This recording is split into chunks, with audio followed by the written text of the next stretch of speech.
I went ahead and searched under .ke, I think. Did I? No, did I? Yeah, I searched under .ke.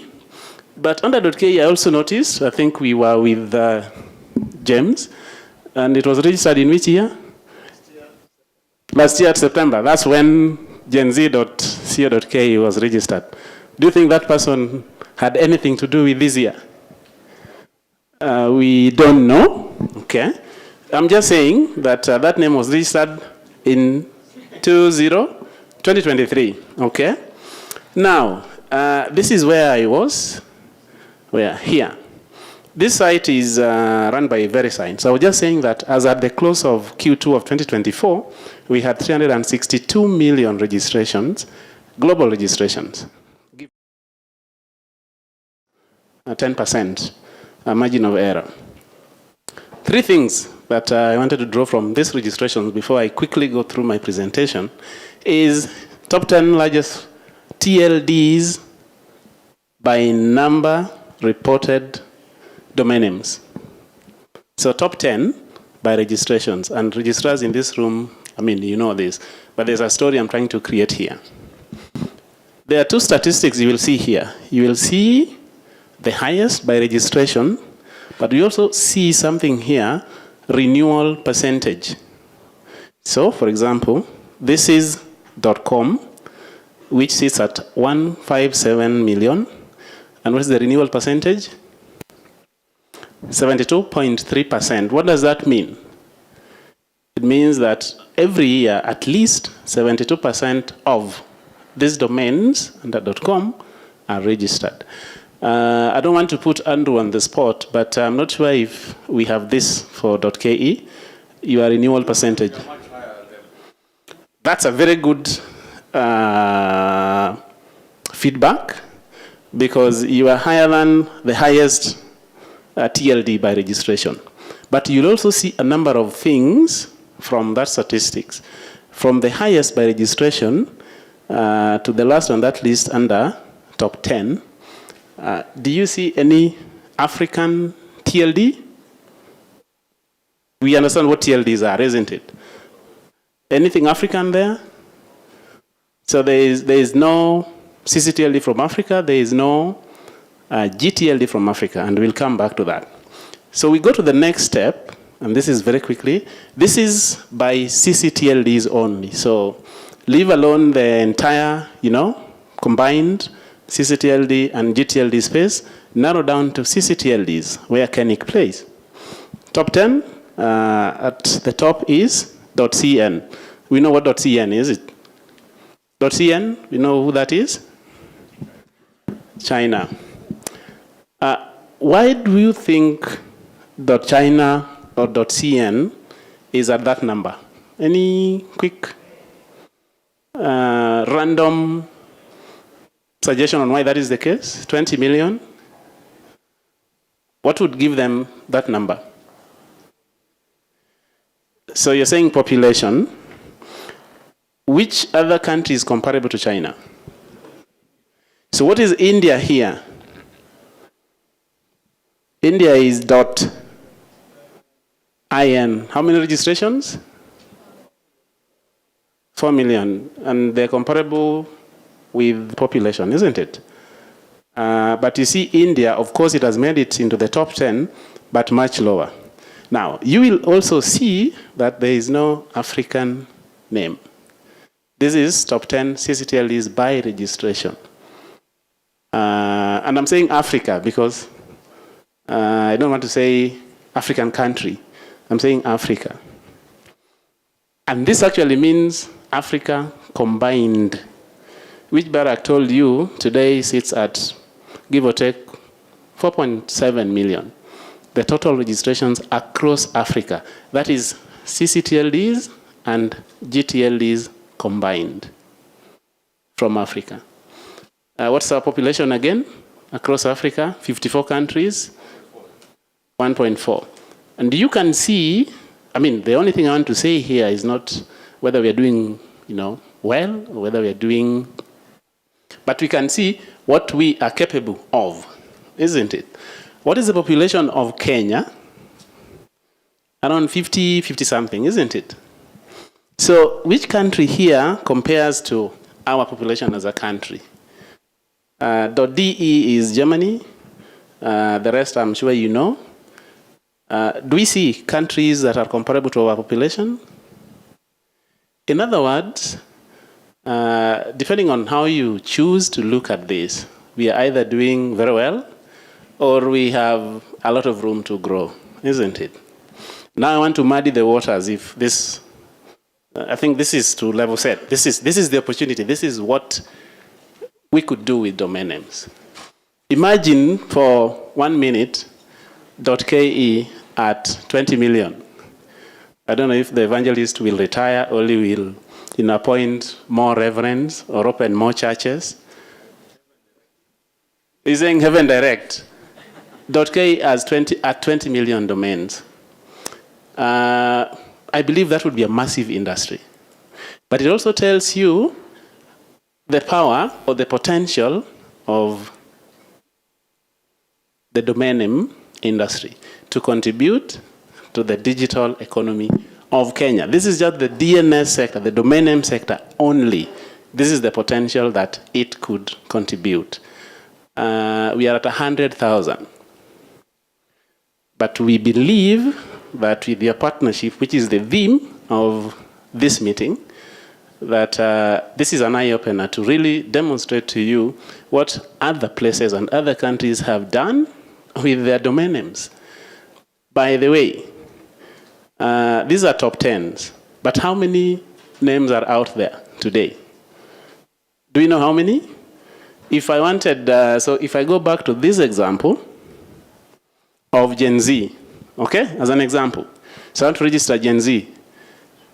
You see the options that I have. It is not just .ke. I could do all these possibilities. In fact, it tells me if this is taken, try this other one. And by the way, there's a price for it. Now, if you want to see the full list of how many TLDs we have today, if you go to a website called ICANN.org, which is an ICANN entity, and look at database of top-level domain names, this is the entire list of domain names today. And I want to draw two pointers to this particular information. That the first is .ke is just one. So where is .ke? You see where .ke is? It's just one of them. That list is over 1,500 thereabout possibilities. And each of them is trying to get as many registrations as possible. And now you see why we need partnerships, because .ke is trying to stand out of that particular volume. All these are possibilities. So at ICANN, we manage the top level. So this is what we are concerned with. So .ke, as far as we are concerned, is just one name, okay? But .ke is looking for 1 million names. For us, it is just one name amongst this list. So how do you make .ke stand out? How does .com stand out of this list? How does .de or .uk stand out? Or what have they done to really grow their registrations to the numbers that we are seeing today? What have they done? What can we learn from them? Now, that brings me to my next point, which will be very brief as well, is that this number is about to grow even further. Will that be a good thing or a bad thing? What do you guys think? So Fiona says it will be a good thing if we are part of it. How can we be part of it? Probably that is the question. Let's see. Okay. Where is that?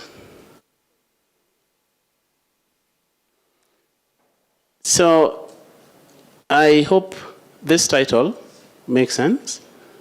And how do I make it slide? Maybe that way makes it bigger.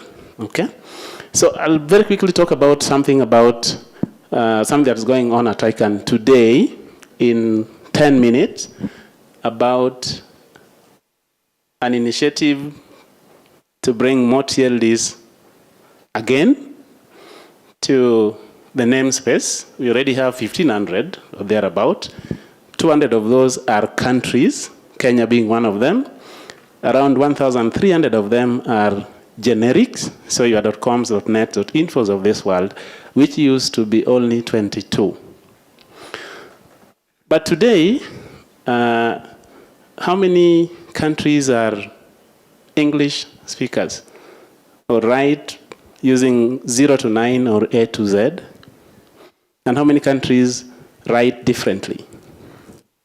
So think about the Middle East, for example. How do they write? Which language is that? Arabic, isn't it? How is it written? They draw some things. If you go to Asia, to China, to Japan, they also draw some things. How do you think they will write their domain names if the only versions or the only options we have is what I have showed you? And do we agree that they deserve to equally write their names in their own ways of writing? They do. So for that reason, even the DNS or even names have to be or have to promote inclusivity online. Content is already, in various languages. But how about domain names? How about your email address?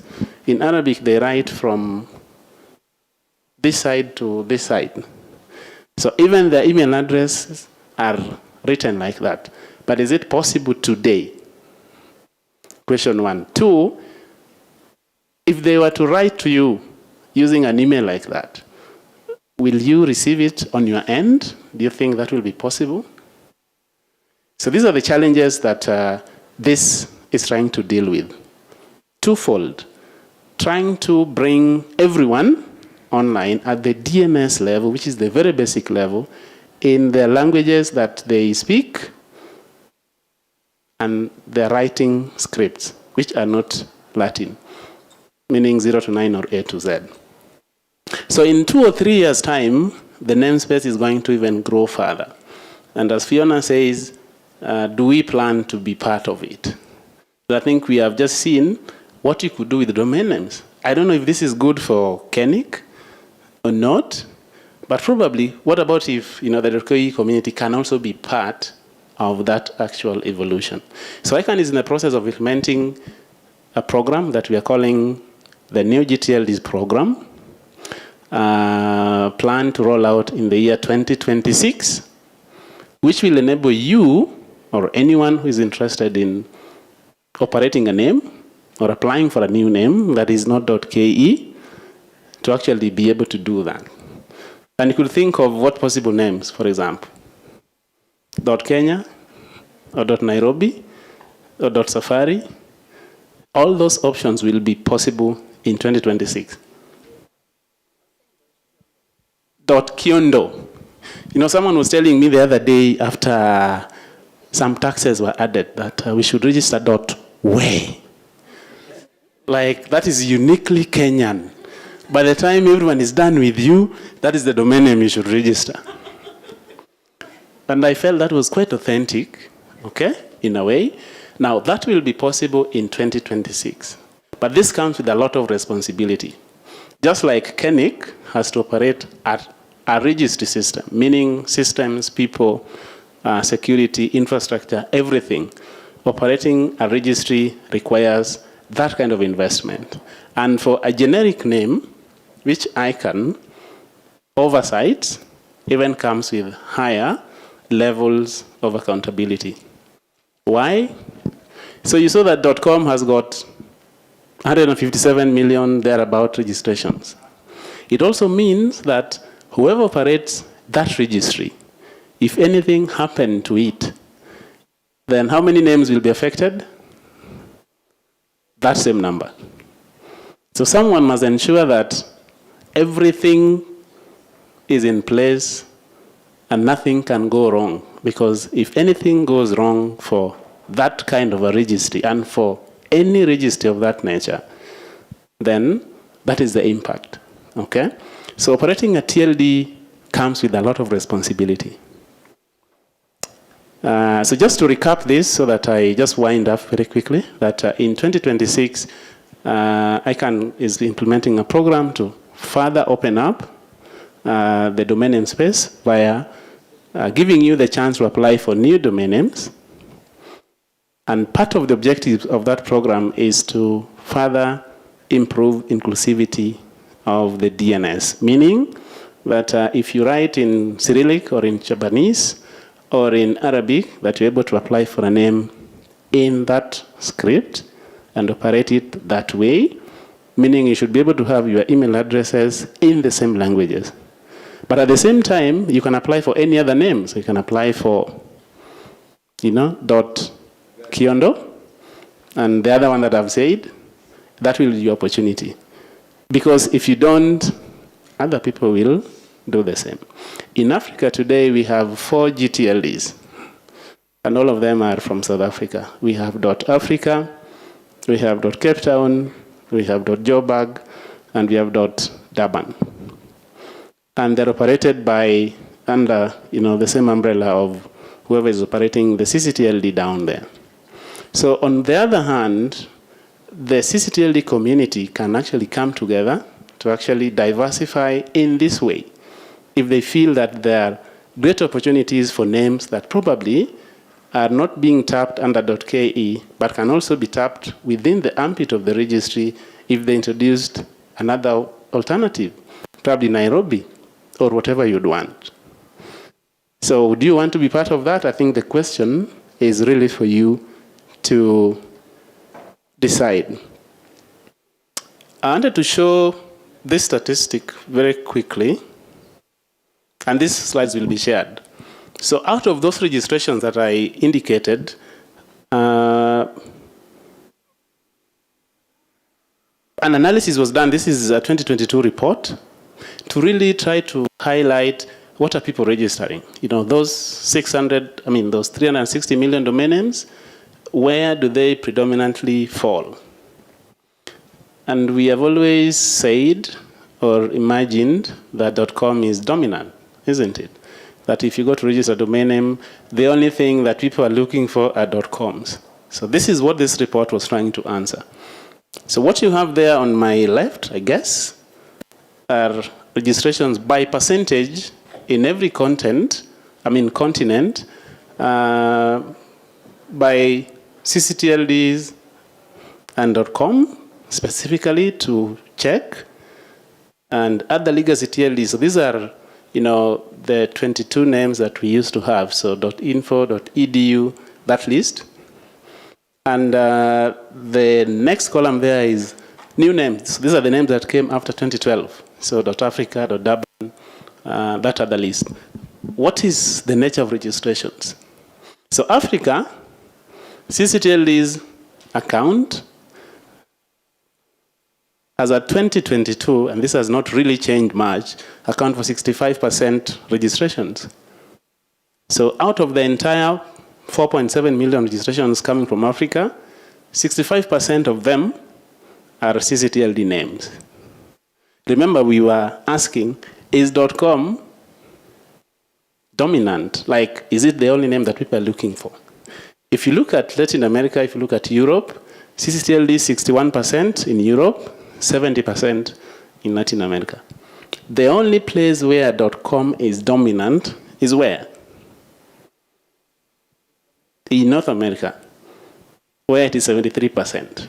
And that's where .com is resident, okay? So it is actually not true that .com is dominant. It is a perception. And this statistics proves that this is the reality of the distribution of registrations. So it simply tells you that our ccTLDs have a huge potential. But if they don't leverage, the opportunities that they do have, and this is across Africa, then other players will actually eat into that market very easily. Because the name space is a real opportunity in the digital ecosystem. So I'll leave you very quickly with the timelines for this launch that I've talked about. So you will see key dates here. In November this year, we will launch 2 programs. So the first one is called the Applicant Support Program, which is meant to support by discounting evaluation fees to apply for a gTLD, for those that would be interested, and of course we can discuss this in detail. Who applies, who qualifies for support. That program launches in November. The same for backend service providers. So if you're a registry and you'd want to provide backend services for people that will apply for domain names in 2026, if I want to apply for .bob, and I don't have, I'm a bank, for example, so I don't need to run systems that Kennick runs to operate that name. So I need to contract a backend service provider. That backend service provider needs to be evaluated by ICANN or pre-approved by ICANN. And that process will also begin in November this year. So if you fall in those 2 categories, you're a registry services operator, you'd want to ready your systems to tap into the applications for 2026, you can apply for your systems to be evaluated as of November. If you want to apply for a name in 2026, but you'd want to be considered for discounting on the application fee, you can also apply for the same under the Applicant Support Program in November this year. In November next year, we will publish something that we call the rule book. So applications for top-level domains is a very comprehensive thing. And I'll give you an example, as Fidel was mentioning earlier. If I apply for .Nairobi as Bob, and Wycliffe applies for .Nairobi, and Fiona applies for .Nairobi, and the county government of Nairobi applies for .Nairobi. So who gets this .Nairobi? And Fidel says they need documents. We all come with our documents. So who is more Nairobi than the other? How do we determine who then takes .Nairobi? Because at the end of the day, only one operator can get .Nairobi. That is what this book clarifies. Who gets what? And if there's a dispute, how does that get resolved? If he applies for .Nairobi and apply for .Nairobis, I add an S to it, or an SE. So which is which? If they're visually similar, how do you treat that? So there's a lot of rules that govern both what you can apply for and what you can't apply for, and how disputes are resolved, and who actually solve those disputes so that the process is objective and independent and trustworthy. Trust is the key word today. It's trustworthy. So that's what the applicant guidebook does, and is currently in development, projected for May 2025.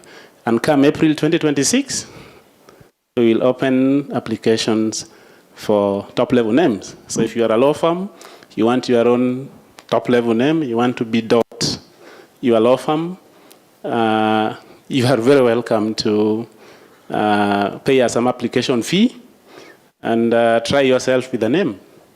And with that, I'm happy to take any questions. Thank you very much.